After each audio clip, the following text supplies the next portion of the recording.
Imagine a country that operates like a phantom, a nation of 26 million people that in the age of satellites and social media has systematically unplugged itself from the world.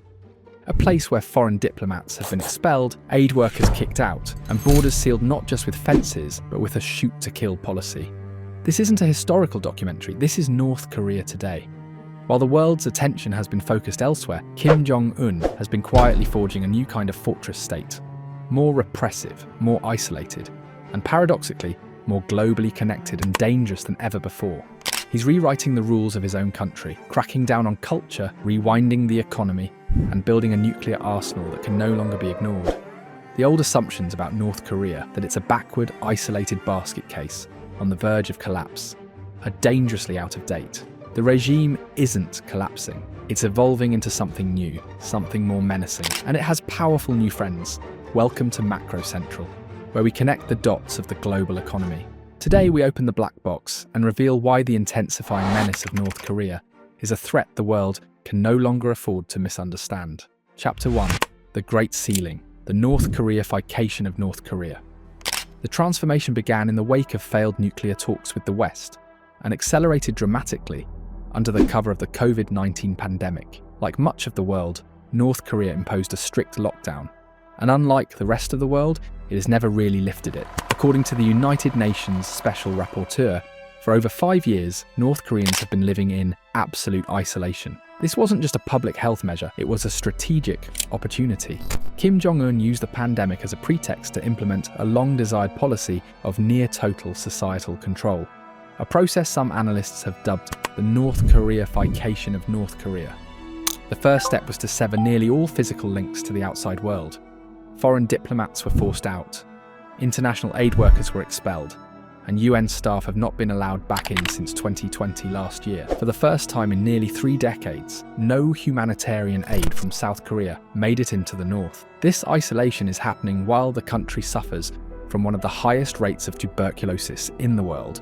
The regime has effectively chosen ideological purity over the physical health of its own citizens, rejecting even privately funded medical groups that had operated in the country for years.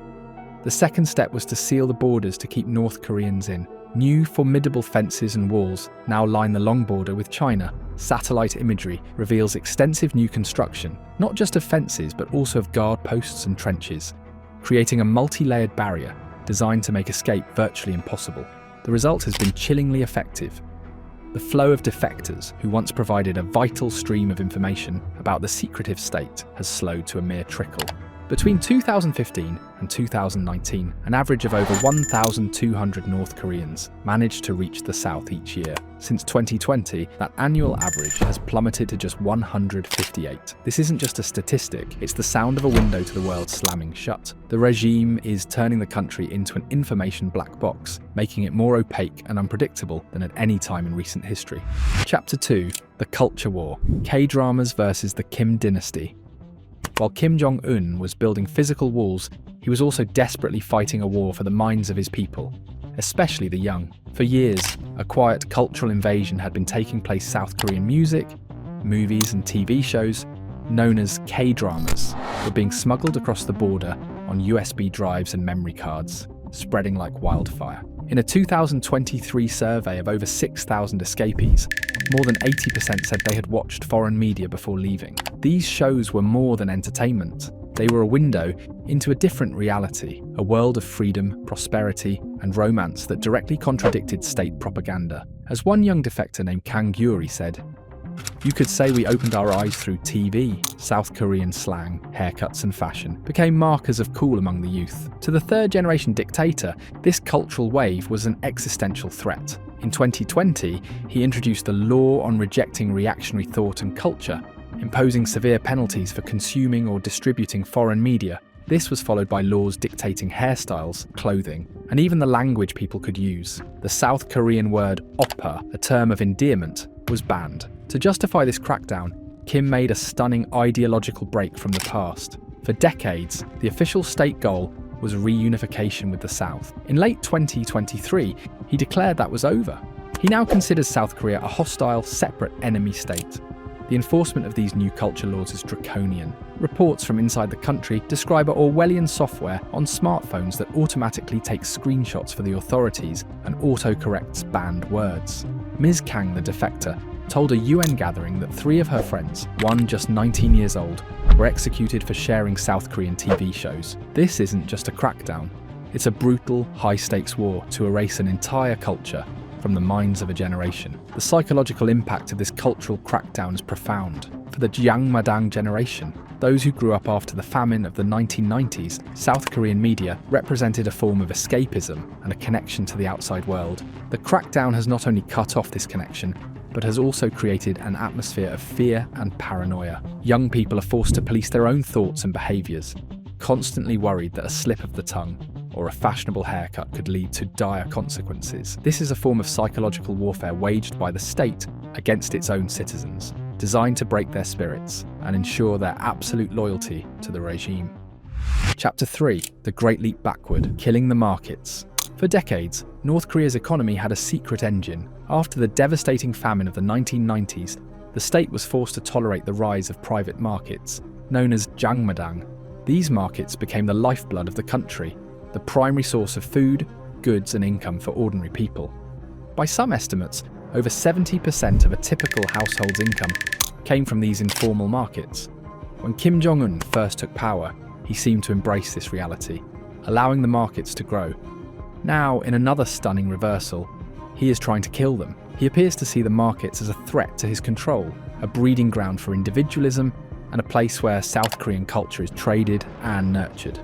According to sources inside the country, merchants are being hit with surprise inspections and higher fees. Many markets have had their hours shortened or have been closed entirely. The regime is trying to bring the sale of essential goods, like rice, back under total state control, a terrifying echo of the policies that led to the 1990s famine. In place of private enterprise, Kim is reasserting the state's dominance.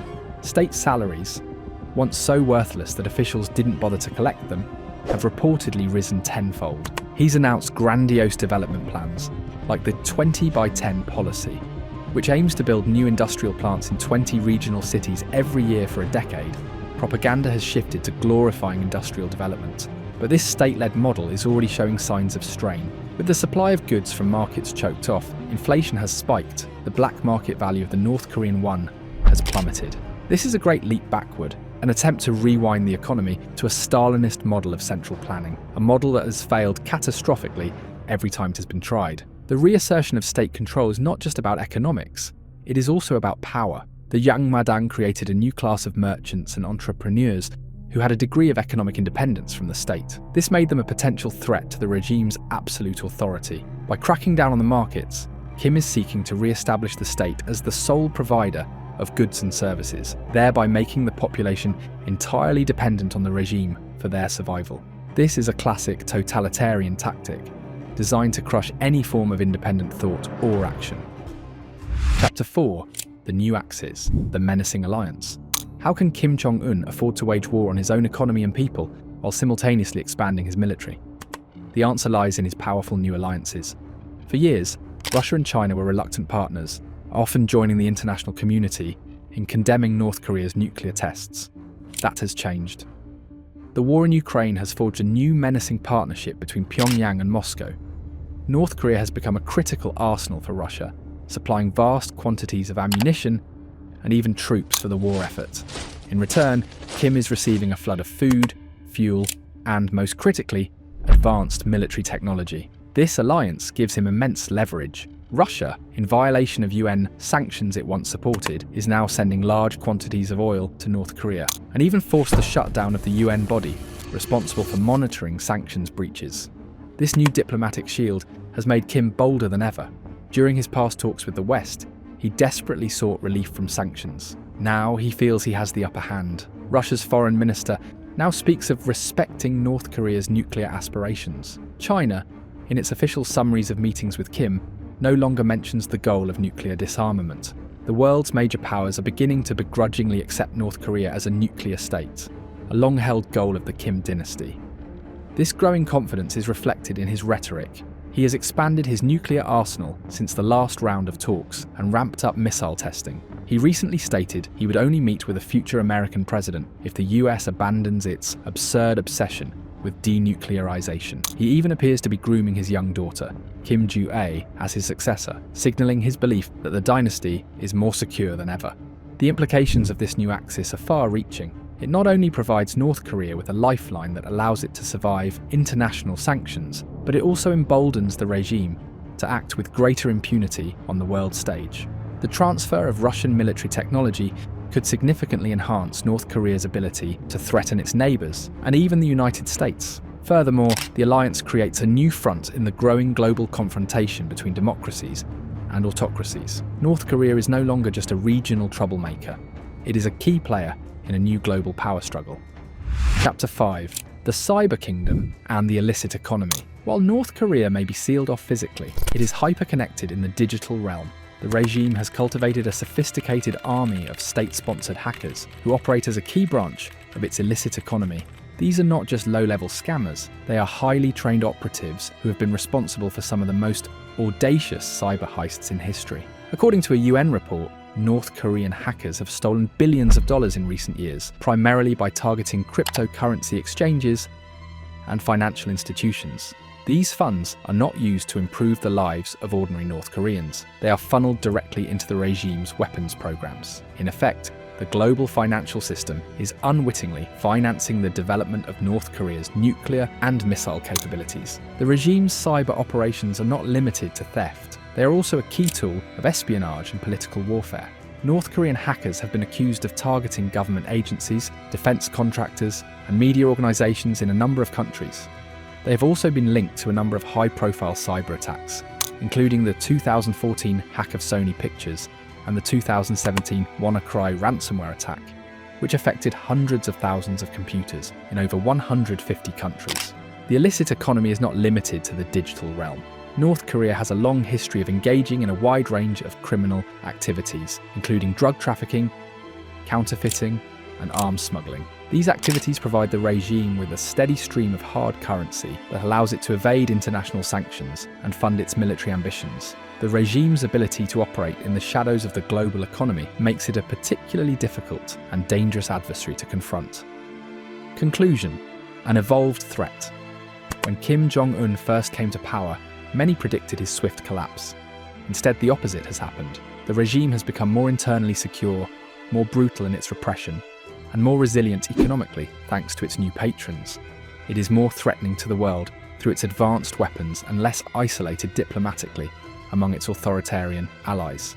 The North Korea of today is not the North Korea of 5 or 10 years ago. The rules have changed.